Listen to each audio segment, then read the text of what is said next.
안녕하세요. 생각대로 산 여자 박재인입니다. 오늘은 제가 어지럼증 완치 설명서를 쓰신 우리 박지연 저자님을 모시게 됐어요. 반갑습니다. 안녕하세요. 네. 우선은 제가 이 책을 딱 받아들고 너무나 반가웠던 게 그랬어요. 제가 네. 현재 되게 어지럼증을 겪고 있거든요. 그러세요. 근데 이제 실제로 제가 이 책을 읽고 나서는 약간 위기감을 느꼈어요. 그러셨어요. 그래서 우리가 실제로 네. 그냥 뭐 넘겼던 그런 되게 그 작은 것들이 네. 실제로 너무 큰 질병이 될 수도 있구나. 네. 그래서 그런 그렇죠. 부분을 좀 잘 체크하고 이 책을 읽어보면서 정말 도움이 많이 되겠다 네. 생각을 했거든요. 그래서 우선은 책을 쓰게 되신 동기를 좀 여쭤보고 싶습니다. 한 분야 일을 한 10년 이상 하면 누구나 다 이제 그 분야에 대한 책을 쓰고 싶은 마음은 들 것 같아요. 네. 저도 그런 마음도 있었고, 그다음에 두 번째는 이제 환자들 이제 진료하다 보면은 이제 뭐 궁금하신 것도 많고, 네. 그다음에 설명해 드려야 될 얘기들이 되게 많은데 이걸 이제 다 설명할 시간이 없는 거예요. 맞아요.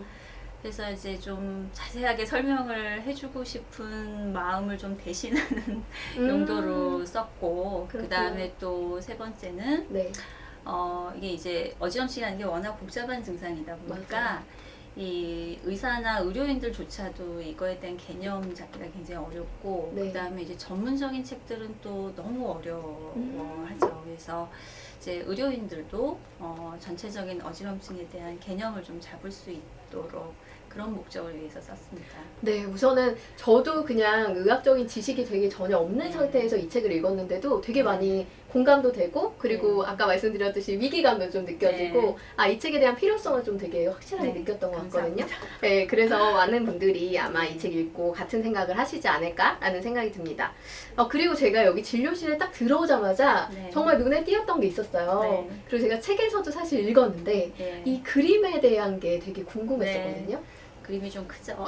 네. 그래서 이 그림은 이제 1900년도 초반에 활동했던 네. 프란츠 폰 스투크라는 독일 화가가 이제 그린 그림이에요. 이제 네. 제목이 키르케로 분한 듈라투레가 이제 제목인데, 듈라투레는 그 당시에 굉장히 이제 유명했던 여배우의 이름이었고, 그 여배우가 오디세이를 공연하면서 이제 키르케라고 하는 네. 그리스 신화에 나오는 이제 마녀의 역할을 했던 걸 그린 사진이에요. 제가 이제 그림 보는 걸 굉장히 좋아하는데, 네. 특히 이제 현대미술보다는 이제 고전미술 쪽 이제 그림이 이쁘잖아요. 맞아요. 근데 이 그림을 처음 봤을 때 이제 기존에 보던 그런 미술들하고는 굉장히 달랐어요. 이렇게 가녀리거나 아니면 이제 예쁘기만 한 그 여성상에서 벗어나서 보시면 이제 굉장히 눈빛도 강렬하고, 맞아요. 그다음에 팔뚝이 이제 너무 팔뚝에 근육이. 그렇죠. 요즘 이제 그 거의 뭉짱 수준의 맞아요, 맞아요. 엄청난 강한 팔뚝을 이제 딱 갖고 있죠. 그래서 네. 이 그림 처음 봤을 때 막 너무 매력적이었어요. 아. 너무 강렬한 느낌과 그 전의 여성상하고는 다른. 되게 카리스마 있네요. 그렇죠. 네. 그 다음에 키르케가 그 당시에 이제 이 섬에서 이렇게 약초를 통해 가지고 이제 흑마술을 하는 마녀였거든요. 마녀면서 이제 사람을 고치기도 하고 사람을 이제 병으로 들게도 하고 뭐 흑마술을 부려서 이제 오디세이의 부하들을 돼지로도 변신시키는 이제 그런 마녀였지만, 이제 특징이 뭐였냐면 그리스 신화에 나오는 많은 다른 인물들처럼 사람을 죽이지는 않아요. 진짜요? 되게 착한 그리고 마녀네요. 그렇죠. 그리고 많은 사람들을 이제 도와주기도 했었죠. 그래서 이 예전에는 이제 마녀랑 그 의술이 이제 같은 개념이 이제 분리가 안 됐을 때였으니까, 네. 제가 이렇게 보면서 나도 좀 흑마술을 하고 싶어 하는 그런 심정이 들 때마다 이제 보면서 힘을 받죠. 그래서 한 번에 주술로 탁 고쳐버리고 그렇죠. 싶은 이제 그런 치료가 마음. 어려운 환자들을 생각할 네. 때면 나도 좀 키르케 같은 능력이 있었으면 좋겠다는 생각을 하죠. 그래서 많은 분들이 여기 딱 네. 진료실 들어오면은 제일 먼저 좀 눈에 띄는 그림 때문에 네. 많이 질문도 하셨을 것 같아요. 네, 가끔 질문하시는 분들 네, 있습니다. 그런 되게 의미를 알면은 또 되게 예술적 네. 조예도 깊으시고 또 스토리가 있으니까 되게 재밌게 그렇죠. 생각하실 그래서 것 같습니다. 늘 볼 때마다 힘을 얻습니다. 네, 저도 보니까 옆모습이 우리 선생님의 오똑한 콧날과 되게 비슷하시고 감사합니다. 멋있습니다. 네. 그리고 이제 우리가 사실 책에서 읽다 보면 어지럼증에 대한 오해가 너무 많더라고요. 그렇죠. 저도 너무 깜짝 놀랐던 게 제가 사실 평소에 어지럼증을 잘 겪어요. 그러세요? 네, 그리고 실제 피 검사를 했더니 네. 빈혈에 해당되는 그런 피가 모자란 네. 그런 항목에 해당되는 게 다 문제성이 있더라고요. 그렇죠. 그래서 저는 그게 그냥 단순히 빈혈이겠거니 하고 늘 철분약만 이제 챙겨 먹었었는데 보다 보니까 어지럼증에 대한 원인도 너무나 많고 그렇죠. 네, 그리고 이제 보다 보니까 이게 어떤 어지럼증이냐에 따라서 또 다른 치료가 부위들이 완전히 네, 달라지죠. 그렇죠. 그래서 그런 부분들에 대한 오해를 좀 음. 얘기해 주시면 좋을 것 같아요.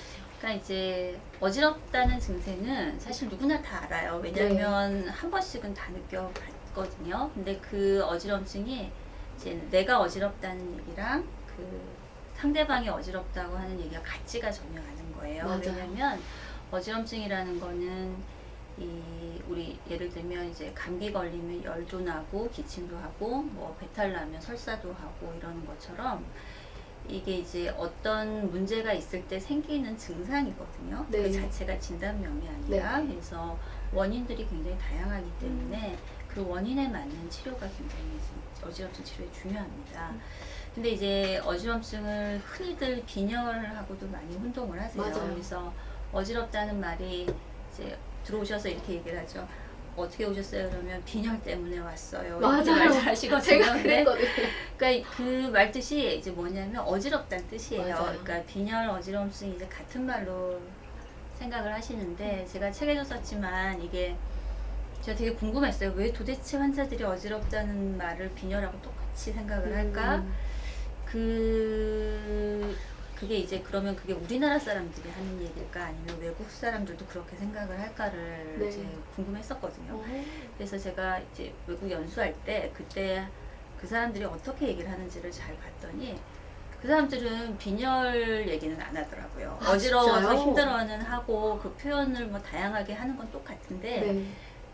제가 빈혈로 왔습니다라고 의사한테 얘기한 사람은 없었어요. 스스로 진단명을 그렇죠. 가지고 오네 한국 사람. 그렇죠. 그래서 그럼 이건 우리나라만의 네. 특징이구나. 그럼 이게 도대체 언제부터 시작됐을까를 보니까 제가 이제 자료를 열심히 좀 찾아봤거든요. 그랬더니 한 이제 일제시대 때. 네, 진짜 그때가 옛날 이제, 신문 같은 자료가 1900 그때가 34년경이니까 이제 100년은 안 됐고 한 90년 가까이 된 와. 신문에도 이 건강상담 컬럼에 어지러워서 어떻게 해야 될지 하는 상담이 있는데 거기에 의사가 빈혈일 가능성이 있다는 얘기를 하는 거예요. 그러니까 제가 그거 보고서 그 당시에는 의사들도 이런 얘기를 했구나. 그게 왜 그러냐면 이제 제대로 못 먹고 결핵도 많고 기생충 질환도 많고 그러니까 그때는 실제로 빈혈이 많았을 거고 빈혈 때문에 어지러운 분들도 좀 있었을 것 같아요. 네. 어지러우면 기운도 없고 그러니까 그래서 이게 우리나라만의 오해고 그 다음에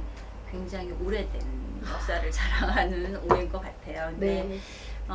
제가 책에도 열심히 언급은 했었지만 빈혈이라는 건 그냥 헤모글로빈 수치가 떨어졌다는 얘기예요. 맞아요. 그러니까 근데 그걸로 어지러우려면 굉장히 안 좋아요. 환자분 상태가. 내가 평소에 멀쩡하면서 가끔 어지러운데 그게 빈혈 때문일 가능성은 없죠. 그러니까 그 피디님 말씀처럼 내가 검사해봤더니 빈혈이 좀 있다. 그리고 내가 좀 어지럽다. 그러면 그 빈혈 때문에 내가 어지럽냐? 그건 완전히 다른 얘기인 거예요. 그러니까요. 그래서 그 네. 빈혈 때문에 어지러울 가능성은 사실 거의 없으시죠.